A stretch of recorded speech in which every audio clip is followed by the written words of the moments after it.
If LA looks like this in a year and a half, I'm moving back to Indiana.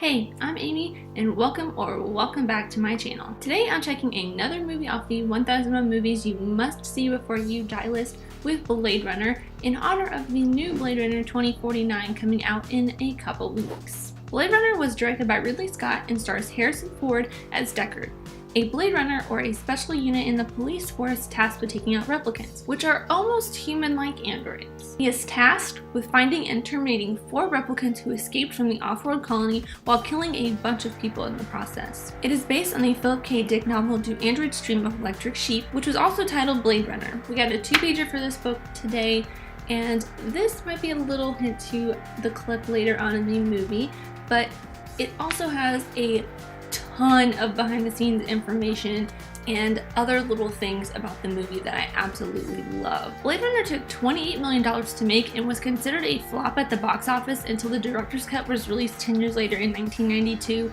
and became a cult classic. The director's cut has additional scenes, but also leaves out the voice narration of Deckard and the feel-good ending that was imposed by the studio. Besides the fact that there are 2 different versions of this movie, fans love debating if Deckard is a replicant or not, which Ridley Scott has said on one occasion, or hinted at least, that he might be. Maybe we'll find out in 2049. And despite the success of the movie later on, the filmmaking process of this was just as harrowing as its acceptance at the box office initially. The shooting schedule was so punishing, and the crew even made t-shirts complaining about it. Harrison Ford reportedly did not like his co-star Sean Young all that much, who plays the almost human-like replicant Rachel. And Ford and Ridley Scott did not get along at all. And Harrison Ford rarely talks about his time on set, except for one time saying that it was the toughest movie he had ever worked on. In a parallel universe, this movie would have turned out completely different. Before Ridley Scott took the reins, Adrian Lyne, Michael Apted, and Robert Mulligan were asked to direct. And even Martin Scorsese thought about optioning the novel back in 1969, which all of those movies would have turned out completely different, especially Martin Scorsese's. It would have been more of a gangster movie than a sci-fi movie. And instead of Harrison Ford, Christopher Walken and Dustin Hoffman were talked about to play the lead role of Deckard. I really enjoyed this movie, but I'm also a huge sci-fi nerd, a huge Harrison Ford fan, and I like a lot of what Ridley Scott does. Alien is pretty good, Aliens is really good.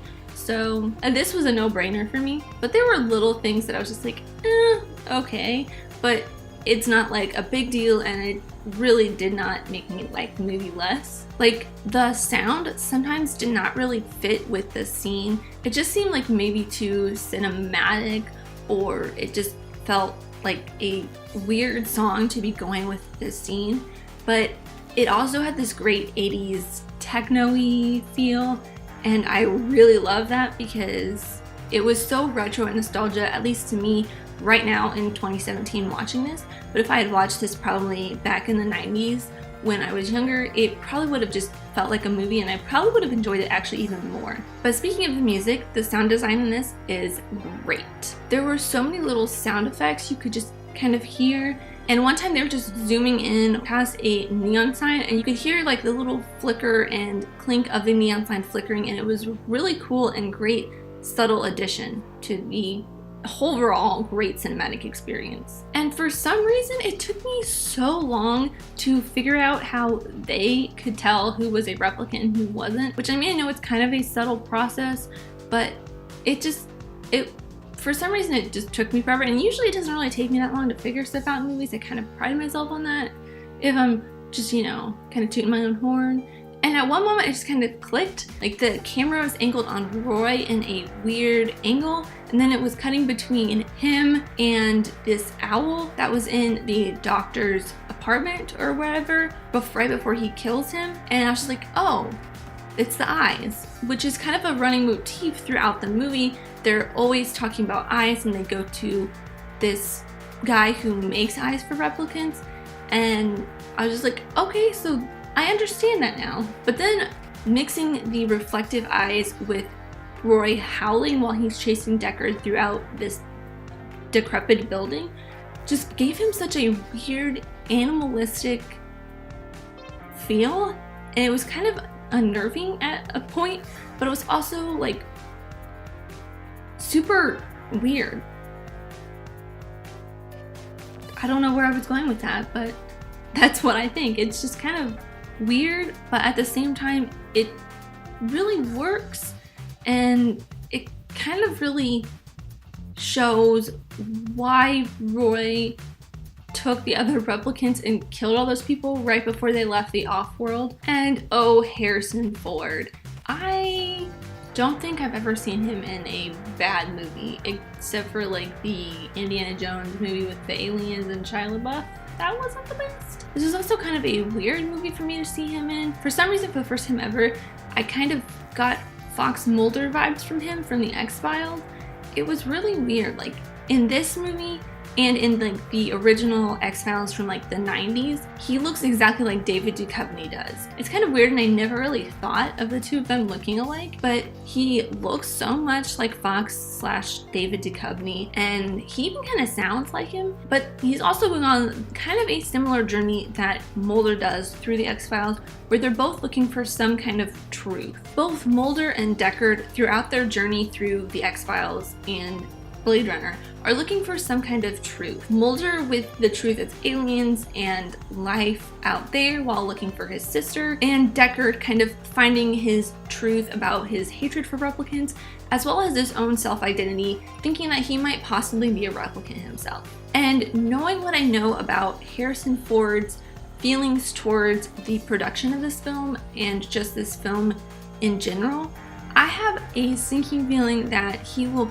probably end up dying in Blade Runner 2049, just like he did in Star Wars The Force Awakens, which, spoiler alert for an almost 2-year-old movie that everyone's been talking about forever, but I feel like he's gonna have himself killed off in this just so he can kind of end his run with the series and kind of sever all his ties to Blade Runner in general. And a little couple inspiration / pop culture references. First and foremost, I felt like Ghost in the Shell ripped this movie off. I don't know much about the anime version of Ghost in the Shell, but I did see the 2017 Scarlett Johansson version, and I just felt like I was watching Ghost in the Shell again, but way better story and way better made. Like, I'm not saying that the Ghost in the Shell story isn't great.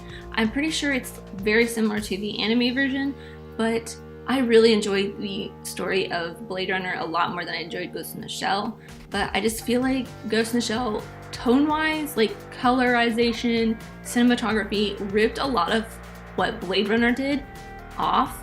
They felt so similar. And from the very few trailers that they have released, I can already tell that Ready Player One is going to have had a major influence from Blade Runner. They have a very similar tone and feel, but Blade Runner is also one of the movies that was very influential on one of the creators of the video game that Ready Player One is based around. So I feel like it would be a great homage to Blade Runner and Ridley Scott to use some of that influence within the movie as well. And now my favorite part of the entire video, the clip. And like I said earlier when I was talking about the book, the clip I chose was the scene where Roy and Deckard are on the roof talking about stuff. It's a very small clip. It's mostly just like a couple frames, just a very visceral image of you being able to see and feel how Roy feels right before he dies. All those moments will be lost. And that's all I have for Blade Runner. As always, these are just my opinions, but I want to know yours in the comments down below. If you want to know which films I have seen or just keep up with my progress in general, there's a link to a Google Doc in the description down below with a list of every movie I have seen so far. And because it's going to be October very, very soon, throughout the entire month of October, I am doing some fun Halloween and horror inspired videos, and I'm even going to be checking off a couple movies on the list that are very horror related. And the first one I'm going to be doing is Night of the Living Dead by George A. Romero, the original zombie flick. Thank you guys so much for watching. I appreciate you, whoever you are. Let me know who you are in the comments down below, and let's be friends. If you enjoyed this, leave a like and subscribe if you're new, because I talk about movies, TV shows, pop culture, nerdy, fun stuff. So stick around and I'll see you guys next time. Bye!